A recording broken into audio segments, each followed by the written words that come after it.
स्वागत है दोस्तों आपका मेरे channel run through current affair में। तो हम इस वीडियो में बात करने वाले हैं कुछ रेलेवेंट न्यूज़ की from January month in MCQ format. तो स्टार्ट करते हैं विद फर्स्ट एमसीक्यू।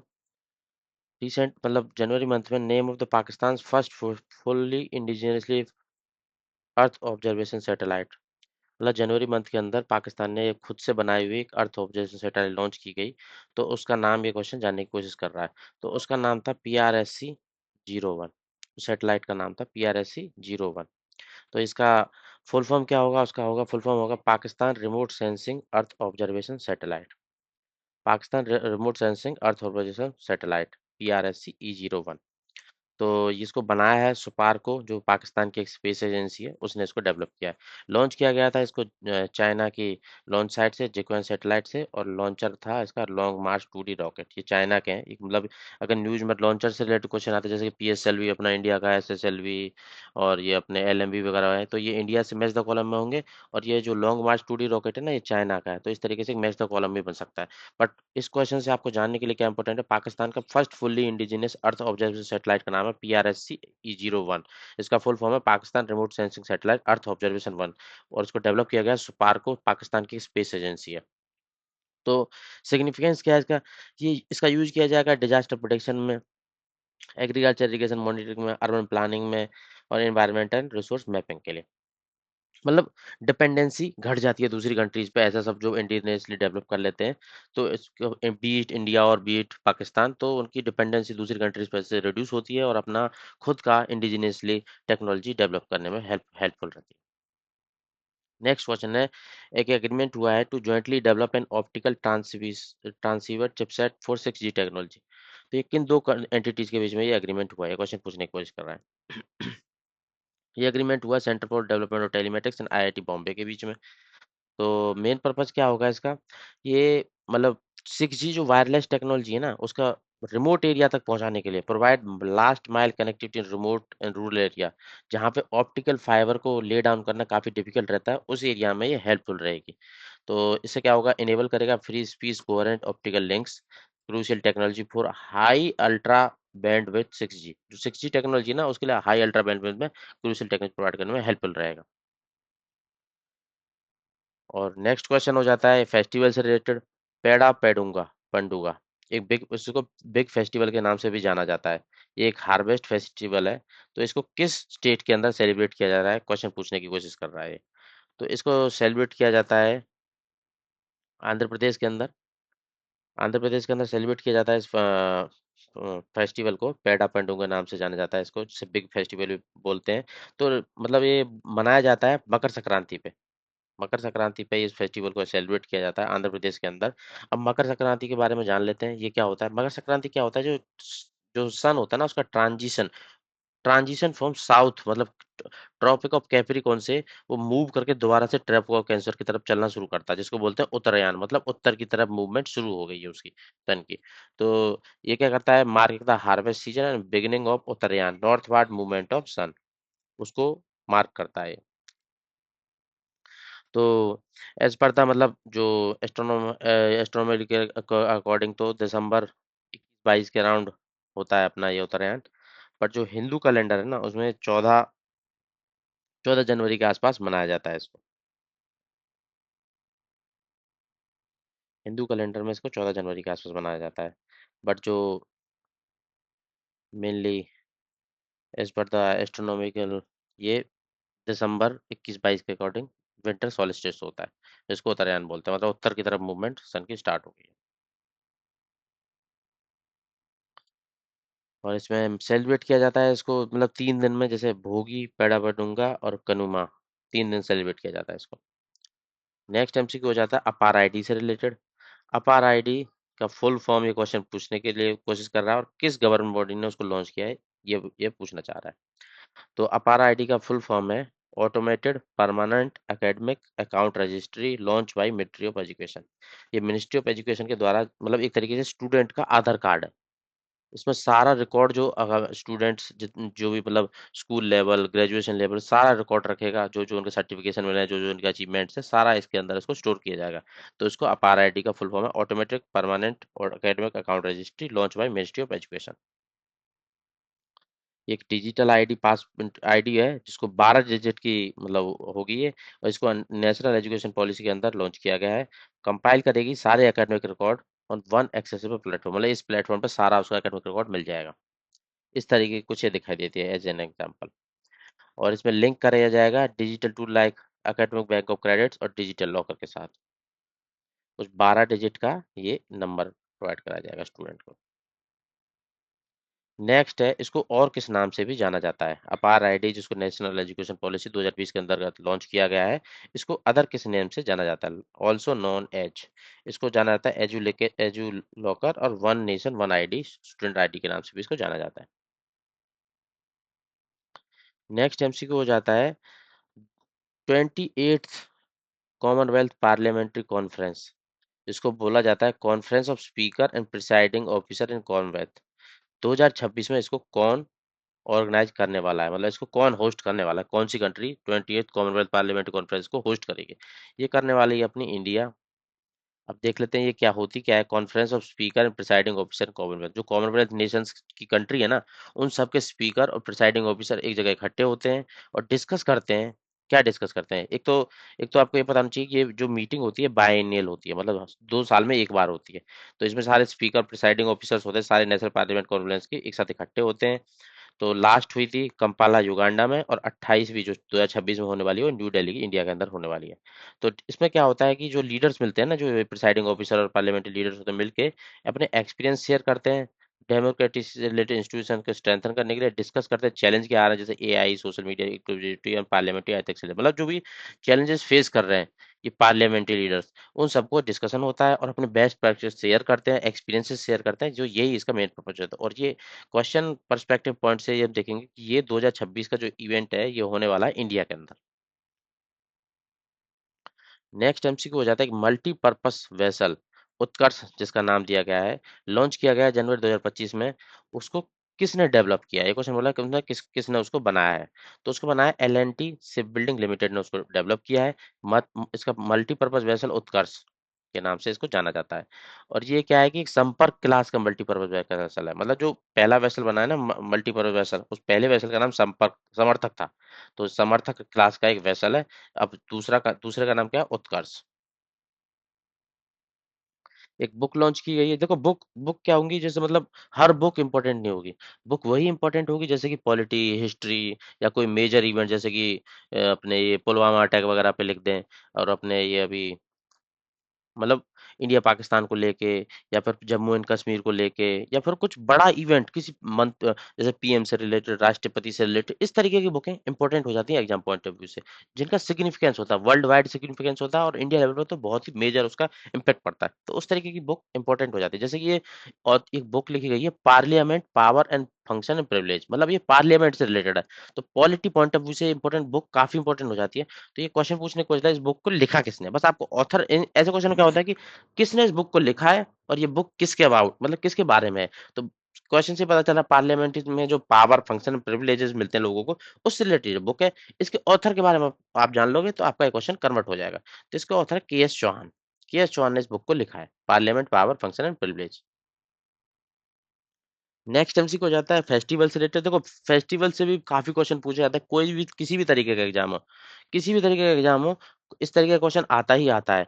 फंक्शन मतलब कोई फंक्शन किस स्टेट में ऑर्गेनाइज कराया जाता है, और मतलब किस टाइम पे इसको सेलिब्रेट किया जाता है, और किससे रिलेटेड है। बस इतना आपको 2-3 पॉइंट नोट करने होते हैं इसमें। जैसे बोड़ा त्योहार, अब ये बोड़ा त्योहार से रिलेटेड पूछ रहा है, एक ट्रेडिशनल फेस्टिवल है, ये किस स्टेट में मनाया जाता है? तो ये बोड़ा त्योहार मनाया जाता है हिमाचल प्रदेश के अंदर। हिमाचल प्रदेश के अंदर मनाया जाता है, बस इसको सेलिब्रेट कौन करता है? इसको करती है हट्टी ट्राइब।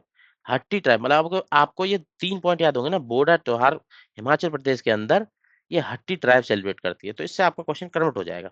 बस इतना ही इस पॉइंट से जाना की, तो मतलब फेस्टिवल तो काफी सारे सेलिब्रेट किए जा रहे हैं ना ऑल ओवर द इंडिया। तो सारे आप मतलब पूरा इन डेप्थ आप याद नहीं रख पाओगे, आप याद रख पाओगे कि किस स्टेट में ऑर्गेनाइज कराया जा रहा है, और किससे रिलेटेड है, और कौन सी कम्युनिटीज में इन्वॉल्व है। तो यहाँ पे हट्टी ट्राइब इसमें इन्वॉल्व है। नेक्स्ट एमसीक्यू हो जाता है, साउथ इंडिया में पहला इंडिया का इन्फेक्शियस डिसीज को लेकर रिसर्च एंड डायग्नोस्टिक लेबोरेटरी बनी है, वो किस इंस्टीट्यूट के द्वारा बनाई गई है? तो ये बनाई गई है अपने Bangalore medical college and research institute के द्वारा, मतलब जो इन्फेक्शियस डिसीज है ना उन पर रिसर्च करने के लिए और डायग्नोस करने के लिए लेबोरेटरी को मतलब इसको स्टेब्लिश किया गया है। बस आपको लोकेशन इसकी पता होना चाहिए। नेक्स्ट क्वेश्चन हो जाता है जो 2025 की एआई एक्शन समिट हुई थी पेरिस के अंदर, उसको को चेयर किया गया था, मतलब एक सिंगल कंट्री ने उसको चेयर नहीं किया था, उसको दो कंट्रियों ने साथ में मिलकर चेयर किया था। तो उन कंट्रीज किस कंट्रियों ने इसको लीड किया था? तो वो कंट्री हो जाती है फ्रांस के साथ मिलकर इंडिया ने इसको लीड किया था, जो 2025 की एआई एक्शन समिट हुई थी पेरिस फ्रांस के अंदर। तो इससे क्या रिफ्लेक्ट होता है, मतलब को चेयर करने से इससे रिफ्लेक्ट होता है importance of Europe India leadership in global AI governance. मतलब एआई के क्या चैलेंज हो सकते हैं, एआई के क्या बेनिफिट्स हो सकते हैं, बेस्ट प्रैक्टिस कैसे शेयर कर सकते हैं, जो चैलेंज आ रहे हैं इमर्जिंग टेक्नोलॉजीज को लेके उनको कैसे काउंटर किया जा सकता है, उस सबसे रिलेटेड इस पे इवेंट्स में डिस्कशन किया गया है। तो जॉइंट आउटकम्स क्या थी इसमें, जॉइंट डिक्लेरेशन किया गया था ऑन इंक्लूसिव सस्टेनेबल। देखो इंक्लूसिविटी मतलब जो जो टेक्नोलॉजी डेवलप हो रही है तो किसी को पीछे ना छोड़े, कि जो जो कंट्री इस टेक्नोलॉजी को डेवलप नहीं कर पा रही है तो उनको साथ उस टेक्नोलॉजी का ट्रांसफर किया जाए, उनके साथ बेस्ट प्रैक्टिस शेयर किए जाए, उनको डेवलप करने में हेल्प कर दी जाए। सस्टेनेबल भी होना चाहिए। और साइन किया गया सारे, मतलब काफी सारे नेशन, इसमें मोस्ट नेशन, मगर इसमें कुछ यूएस और यूके ने पार्टिसिपेट नहीं किया, मतलब उन्होंने साइन नहीं किया इस इवेंट को। ये डिक्लेरेशन जो था इंक्लूसिव सस्टेनेबल एआई को लेकर, यूएस और यूके इसमें से साइन नहीं कर पाए। तो ये क्वेश्चन यहाँ पे बन जाता है कि कौन कौन से कंट्री थे, चार पांच कंट्री को नाम देगा आपको ऑप्शन में, इनमें से किस कंट्री ने उसको साइन नहीं किया। तो साइन नहीं किया यूएस और यूके, इनमें से कोई भी एक ऑप्शन होगा तो वो आपका आंसर होगा। एक इन्वेस्ट एआई प्रोग्राम लॉन्च किया गया जिसमें 200 बिलियन यूरो का इन्वेस्टमेंट किया जाएगा, including 20 billion euro for AI giga factories. मतलब 200 बिलियन की इन्वेस्टमेंट की जाएगी एआई को लेके। तो ये मानना ज्यादा इंपॉर्टेंट है। Coalition for Sustainable AI launched by France UNEP ITU for Environmental Responsible AI। ये मतलब एनवायरमेंटली साउंड एआई के लिए भी कोएलिशन किया गया है फ्रांस के साथ, यूएनईपी और आईटीयू ने मिलकर। थीम थीम से रिलेटेड क्वेश्चन काफी ज्यादा आते हैं।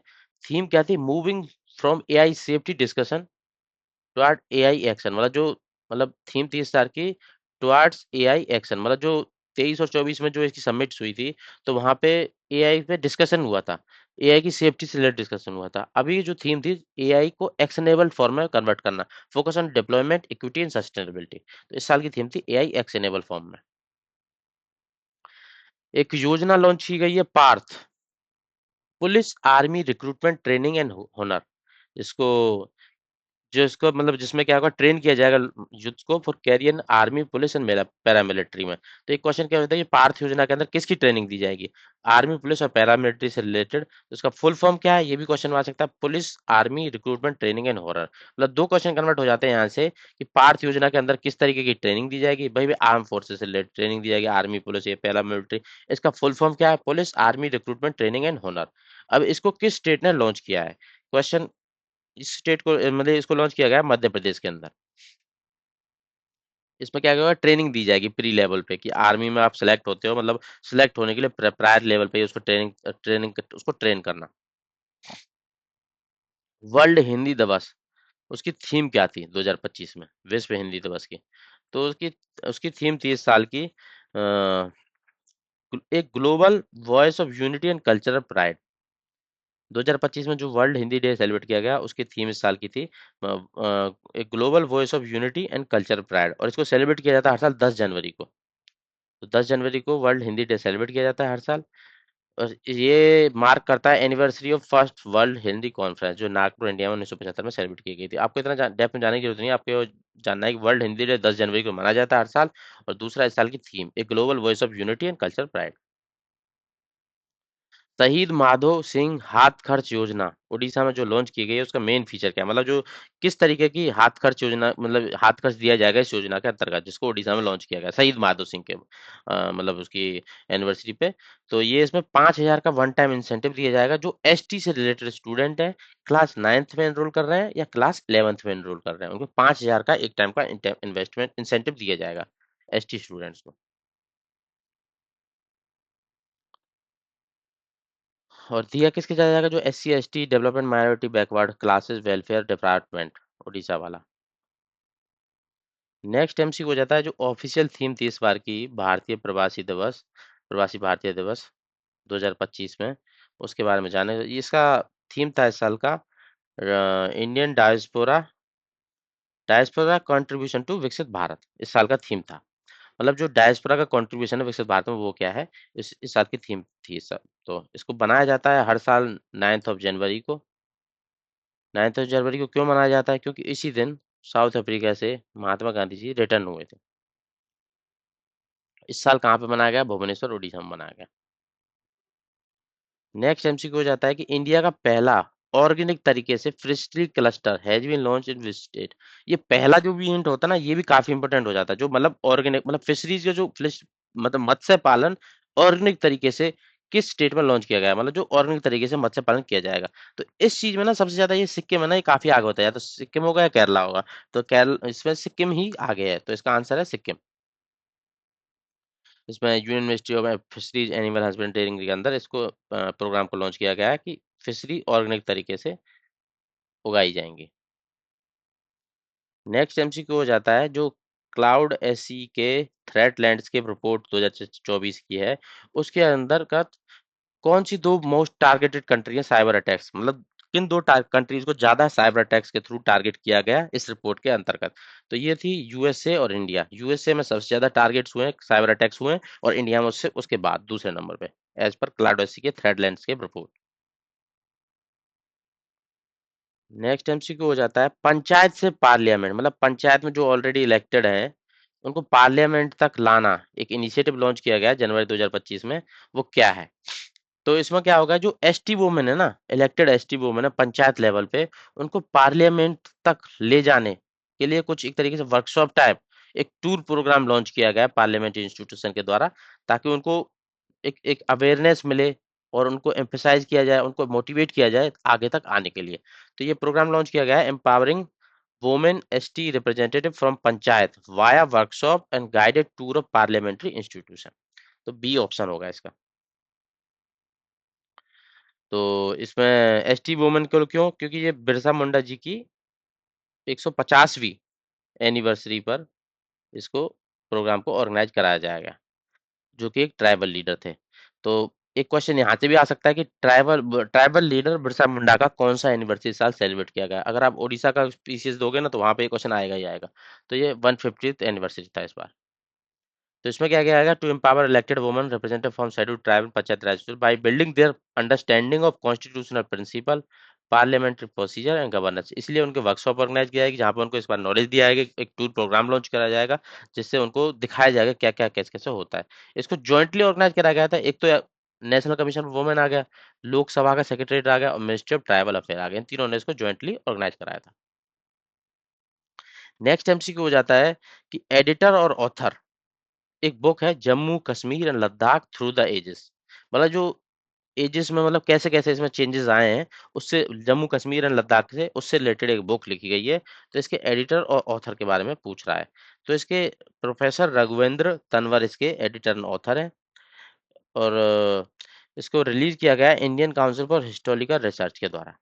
तो लॉन्च किया गया था होम मिनिस्टर अमित शाह के द्वारा, और लिखा किसने? प्रोफेसर रघुवेंद्र तनवर ने। नेक्स्ट एमसीक्यू हो जाता है CR 450, एक वर्ल्ड की fastest high speed train prototype है। मतलब ये संसार की सबसे फास्ट हाई स्पीड ट्रेन होगी। तो उसका एक प्रोटोटाइप अभी टेस्ट किया गया है CR 50। तो उसकी जो स्पीड पे टेस्ट किया गया है वो कितनी है, और इसका प्लान्ड ऑपरेशन स्पीड कितना है? तो इसको टेस्ट किया गया जैसा कि नेम में दिखाया गया है 450 की स्पीड पर, ऑपरेटिंग 400 का इसका टारगेट रखा गया है कि 400 तक से ऑपरेट करेगी ही करेगी।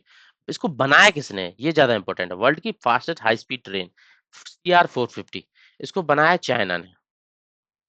इसको बनाया चाइना ने, और ये फास्टर होगी अब उसकी एग्जिस्टिंग CR 400 ट्रेन से भी, जिसकी स्पीड अभी 350 किलोमीटर पर आवर। और इतना स्पीड कैसे आ पा रहा है? इसको इस तरीके से डिजाइन किया गया है कि ड्रैग कम आए, एरोडायनामिक ड्रैग कम आए, बॉडी का वेट कम हो, और जो ब्रेकिंग सिस्टम है ना उसको भी इनहेंस किया गया है to safe handle ultra high speed, मतलब जितना सारा स्पीड है उसको एकदम से रोकना भी पड़ेगा। तो ब्रेक को भी एडवांस लेवल पे ले जाके बनाया गया है। इससे सिग्निफिकेंस क्या है? इससे सिग्निफिकेंस जो चाइना का बेल्ट एंड रोड इनिशिएटिव है ना, कनेक्टिविटी के लिए बाई ऑल द मोड्स, तो उसमें ये हेल्पफुल रहेगा एक तरीके से। साउथ कोरिया के प्राइम मिनिस्टर हैं हन डुक सो, उनको इम्पीच किया गया था रिसेंटली नेशनल असेंबली में। तो उसका आउटकम ये पूछ रहा है, मतलब एक क्वेश्चन तो आपका यही हो जाता है कि साउथ कोरिया के प्राइम मिनिस्टर को रिसेंटली नेशनल असेंबली में इम्पीच किया गया था, उनका नाम क्या है? उनका नाम है हन डुक सो। तो आउटकम क्या रही? बाद में इसको इम्पीच किया गया, मतलब ओवरटर्न कर दिया गया था, और दोबारा से उनको एक्टिंग प्रेसिडेंट बना दिया गया था। मतलब ये दोनों ही रोल पे काम कर रहे थे। क्यों किया गया था? उन पे चार्जेस लगे थे जुडिशियल अपॉइंटमेंट को ऑब्स्ट्रक्ट करने के और एबेट करने के कंट्रोवर्सी से इम्पोजिंग अ मार्शल लॉ। उनको इसको 7-1 मेजोरिटी से जो जजमेंट थी उसको ओवरटर्न कर दिया गया और बाद में दोबारा से उसको एक्टिंग प्रेसिडेंट और प्राइम मिनिस्टर बना दिया गया। कागेर डांस फेस्टिवल, ये वाइब्रेंट बुद्धिस्ट मास्क डांस, मतलब ये बुद्ध धर्म से रिलेटेड है। मास्क इसमें पहना जाता है। इस फेस्टिवल का नाम है कागेर डांस फेस्टिवल। इसको किस स्टेट के अंदर सेलिब्रेट किया जाता है? तो इसको सेलिब्रेट किया जाता है सिक्किम के अंदर। इसमें मास्क पहन के कुछ डांस किया जाता है, तो ये सिक्किम का एक डांस है बुद्धिस्ट कल्चर से रिलेटेड। नेक्स्ट एमसीक्यू हो जाता है लोसर फेस्टिवल। ये लोसर फेस्टिवल तिब्बतन का न्यू ईयर माना जाता है। तो उस टाइम पे सेलिब्रेट किया जाता है तिब्बत का। तो ये किस किस स्टेट में सेलिब्रेट किया जाता है? देखो ये मेनली ना जो मेजरिंग चाइना तिब्बत वाले रीजन से बॉर्डर कर रहे हैं उन स्टेट के अंदर सेलिब्रेट किया जाता है। सिक्किम हो गया, लद्दाख हो गया, अरुणाचल प्रदेश हो गया, हिमाचल प्रदेश हो गया, इन चारों स्टेट के अंदर ये सेलिब्रेट किया जाता है। इसमें भी कुछ इस तरीके का मास्क रहता है। सब लोगों का सेम सेम होगा, लगभग लगभग इस तरीके का कुछ दिखाई दे रहा होगा। तो ये सिक्किम का न्यू ईयर रहता है, सॉरी तिब्बत का न्यू ईयर रहता है। Shri Chandrashekhar Saraswati life time achievement award for leadership, leadership के लिए एक Chandrashekhar Saraswati life time award मिला है। ये किस लीडर को दिया गया है? ये दिया गया है हमारे external affair minister Shri Jaishankar को, एस जयशंकर को। Chandrashekhar life time achievement award, ये अभी एक्सटर्नल अफेयर मिनिस्टर है। ये रिकॉग्नाइज करता है उनकी leadership, public service and diplomacy को लेकर। एक्सरसाइज कंडक्ट की गई है डेविल स्ट्राइक। एक्सरसाइज से रिलेटेड काफी क्वेश्चन आते हैं। डेविल स्ट्राइक इसका नाम है एक्सरसाइज का। तो ये किस, मतलब ये ज्वाइंट मिलिट्री एक्सरसाइज है, किस किस को इन्वॉल्व करती है और किस रीजन में इस एक्सरसाइज को कंडक्ट करा गया है? देखो ये एक्सरसाइज कंडक्ट करी गई है आर्मी और एयरफोर्स को लेके इन सिलीगुड़ी कॉरिडोर पे ये एक्सरसाइज कंडक्ट करा गया है। वेस्ट बंगाल का जो सिलीगुड़ी कॉरिडोर है ऊपर की तरफ, बॉर्डरिंग विद ये तीनों, नेपाल, भूटान, बांग्लादेश और ऊपर की तरफ सिक्किम, ये वाला रीजन के बीच में 22 किलोमीटर की मतलब रास्ता है, उसको कनेक्टिविटी जो देता है इंडिया को इस नॉर्थ ईस्टर्न रीजन से। तो वहां पे एक्सरसाइज को कंडक्ट करा गया, exercise devil strike between army and air force. Map के थ्रू देख लेते हैं, थोड़ा समझ लेते हैं। देखो ये इंडिया वाला पार्ट होगा और ये अपना नॉर्थ ईस्ट रीजन, यहाँ पे नेपाल हो गया, यहाँ पे भूटान हो गया, तिब्बत हो गया और ये अपना सिक्किम वाला रीजन और ये बांग्लादेश हो गया। तो ये एक रीजन है, ये 22 किलोमीटर का स्ट्रेच है। अगर ये स्ट्रेच से कनेक्टिविटी हमारी टूटती है ना, यहाँ पे जैसे बांग्लादेश आ जाता है, नेपाल आ जाता है, भूटान आ जाता है, ऊपर से तिब्बत भी आ जाता है, तो कनेक्टिविटी टूटने का जो पूरा का नॉर्थ ईस्ट हमारे हाथों से चला जाएगा। तो उस जगह पे अपने आर्म फोर्सेस को एक्टिव रहना, उस हाई डिफिकल्ट टेरेन में उनको ट्रेन करना, प्रिपरेशन बना के रखना और उस जगह पे अच्छे से सेफ गार्ड करना बहुत ज्यादा इंपॉर्टेंट हो जाता है। तो इसीलिए इस एक्सरसाइज को कंडक्ट कराया गया है devil strike. High intensity joint exercise है इंडियन आर्मी और एयरफोर्स के बीच में। तो इसको सिलीगुड़ी कॉरिडोर, ये वेस्ट बंगाल का ऊपर वाला रीजन है, वहां पे कंडक्ट करा गया है, जिसको चिकन नेक भी बोलते हैं। एक पॉइंट इसका भी सिलीगुड़ी कॉरिडोर से स्टैटिक क्वेश्चन। नेक्स्ट एमसीक्यू हो जाता है first international Olympic research conference, मतलब ओलंपिक से रिलेटेड पहली रिसर्च कॉन्फ्रेंस हुई है, इसको किस इंस्टीट्यूशन ने ऑर्गेनाइज कराया है? तो भाई इसको ऑर्गेनाइज कराया है Bharat centre for Olympic research, जिसको बोलते हैं core and education, at RRU। B core ने कंडक्ट कराया है एट RRU। RRU क्या है? राष्ट्रीय रक्षा यूनिवर्सिटी एट गांधीनगर गुजरात, वहां पे इसको कंडक्ट कराया गया है। इसमें क्या करा गया है कि ये बी कोर ने इसको ऑर्गेनाइजर था इसका। तो इसमें क्या होगा, पार्टनरशिप की गई है इंटरनेशनल ओलंपिक कमेटी के साथ मिलके। इसका पार्टिसिपेशन किया काफी सारे वर्कशॉप एकेडमिक इंस्टीट्यूशन ने। सिग्निफिकेंस इसका क्या है, इसको क्यों कंडक्ट करा गया? ये एक तरीके, एक तो देखो हमारे 2036 की बेड है ओलंपिक्स को कंडक्ट कराने की, मतलब गेम्स हमारे इंडिया में हो, हमको होस्ट करना है 2036 में, हमने बिडिंग की हुई है। तो ये इसीलिए इसी उसी के चलते हुए इसको कॉन्फ्रेंस को इंडिया और फर्स्ट टाइम साउथ एशिया में कंडक्ट कराया गया है। नेक्स्ट एमसीक्यू हो जाता है प्रोजेक्ट विस्तार को लेके। ये भी मतलब एक जिस तरीके प्रोजेक्ट हो, नया ऐप हो या नया कोई इवेंट हो, तो उससे रिलेटेड भी क्वेश्चन काफी ज्यादा बनने के चांसेस रहते हैं। तो प्रोजेक्ट विस्तार क्या है?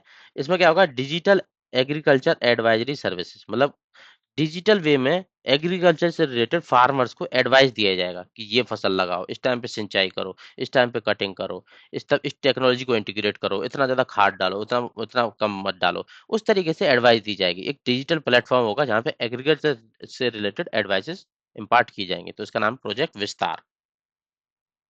विस्तार का फुल फॉर्म भी क्वेश्चन में आ सकता है, virtual integrated system to access agriculture resources. मतलब जो वर्चुअली इंटीग्रेट करना सिस्टम को टू एक्सेस एग्रीकल्चर रिसोर्स, मतलब जो एग्रीकल्चर से रिलेटेड जो डेटा अवेलेबल है वेबसाइट पे उनको इंटीग्रेट करना ताकि फार्मर उसको एक्सेस कर पाए। लॉन्च किया गया ministry of agriculture and farmer welfare के साथ कोलैबोरेट करने के आईआईटी मद्रास के साथ में। ये क्या एक डिजिटल पब्लिक इंफ्रास्ट्रक्चर है फार्मर्स के लिए, मतलब एक तरीके से प्लेटफॉर्म है जहाँ पे फार्मर अपना क्वेरीज लेके आ सकते हैं, नॉलेज ले सकते हैं एग्रीकल्चर रिलेटेड, उस तरीके का प्लेटफॉर्म है। आईआईटी मद्रास और मिनिस्ट्री ऑफ एग्रीकल्चर फार्मर ने इसको कोलैबोरेट करके बनाया है। इसमें क्या होगा, 12,000 एग्री स्टार्टअप्स इंटीग्रेट कर दिए गए हैं। रियल टाइम एडवाइजरी देगा क्रॉप्स पे, मार्केट्स पे, क्लाइमेट पे, गवर्नमेंट स्कीम से, मतलब एग्रीकल्चर से रिलेटेड ओनली, मतलब फार्मर को यही एडवाइस नहीं देगा क्या फसल बोली जाए, मार्केट को भी इंटीग्रेट करेगा, क्लाइमेट से रिलेटेड भी न्यू एडवाइस देगा, गवर्नमेंट स्कीम से रिलेटेड क्या एडवाइस देगा, और बाकी क्रॉप्स पे भी एडवाइस करेगा ही करेगा। सपोर्ट करता है climate smart and inclusive farming को। नेक्स्ट एमसीक्यू जाता है कि यंगेस्ट फीमेल कौन बन गई है हाईएस्ट पीक को कनकर करने वाली 7 कॉन्टिनेंट में, मतलब सात सात कॉन्टिनेंट के जो हाईएस्ट पीक्स है ना उन सबको कंकर करने वाली, मतलब जितने भी 7 कॉन्टिनेंट है सारे सारे कॉन्टिनेंट की जो हाईएस्ट पीक है उनको उनको ये चढ़ चुकी हैं। तो ये फीमेल कौन बनी है, ये बनी है काम्या कार्तिकेयन। मतलब ये काम्या कार्तिकेयन है ना जिन्होंने सातों की सातों जो हाईएस्ट पीक है 7 कॉन्टिनेंट्स पे सबको कवर अप कर लिया है। काम्या कार्तिकेयन। देख लेते हैं ये हाईएस्ट पीक कौन कौन सी है, मैप के थ्रू देखेंगे तो ज्यादा बेटर रहेगा। देखो, एशिया के अंदर ये अपना माउंट एवरेस्ट हो गया, साउथ अमेरिका के अंदर अकंकागुआ हो गया, नॉर्थ अमेरिका के अंदर माउंट मैकिन्ली हो गया, तो अफ्रीका के अंदर किलिमंजारो हो गया, यूरोप के अंदर एल्ब्रुस हो गया, और अंटार्कटिका के अंदर माउंट विंसन हो गया। ऑस्ट्रेलिया, देखो इस पे कई बार कंफ्यूजन हो जाता है कि ऑस्ट्रेलिया के अंदर तो देखो माउंट कुजुसुको कुछ नाम है इसका, लेकिन जो ओशियन है ना वो ऑस्ट्रेलिया वाले से भी ज्यादा हाइट का है। उसका ये किस्टेंजो पिरामिडिया, उसकी height as compare to Mount Kosciuszko जो ऑस्ट्रेलिया के अंदर है उससे डबल है। तो मेनली 7 में कॉन्टिनेंट में इन्हीं की बात करते हैं, ये ओशियाना को इंक्लूड नहीं करते हैं, बट अगर हम ओशियाना को इंक्लूड करेंगे तो 8, ये मतलब ये ऑस्ट्रेलिया से ज़्यादा है। ये आपको मतलब डिपेंड करेगा क्वेश्चन किस तरीके से पूछा जा रहा है। और डैम की हाइट्स भी मैंने दी हुई है यहाँ पे, एशिया की कितनी हाइट है, कंगोआ की कितनी है, देनाली और माउंट मैकिन्ले की कितनी है, नॉर्थ अमेरिका के अंदर किलिमंजारो का कितना है, उसके बाद एल्ब्रुस जो यूरोप के अंदर है, उसका कितना है, माउंट विंसर का कितना है, ऑस्ट्रेलिया के अंदर ओशियाना जो माउंट कुसिजाको उसका कितना है। और देखो ये अल्टरनेट वर्जन जो मेसनर लिस्ट लिस्ट, मतलब दो तरीके की लिस्ट है, ये मेसनर लिस्ट है, उसमें 4,000 ये जो कार्टिजियन पिरामिड के अकॉर्डिंग ये पपुआ इंडोनेशिया वाली को हाईएस्ट पीक ओशियन में कंसिडर किया जाता है। ठीक है, जो ये मैंने यहाँ पे बताया था आपको, ऑस्ट्रेलिया वाली ये है और ये ओशियना वाली ये हाइट है। जेड मोर टनल बिल्ड की गई है जम्मू कश्मीर में, इसका स्ट्रेटेजिकली क्या इंपॉर्टेंट है, ये स्ट्रेटेजिकली इंपॉर्टेंट क्यों है, क्योंकि ये श्रीनगर से डायरेक्ट कारगिल को कनेक्ट करेगी फास्ट फॉरवर्ड वे में। ठीक है, कैसे कनेक्ट करेगी, ये जेड मोर टनल है ये सोनमर्ग वाले रीजन से, मतलब जो ये जोजिला टनल है ना इससे भी बाईपास कर देगी इसको।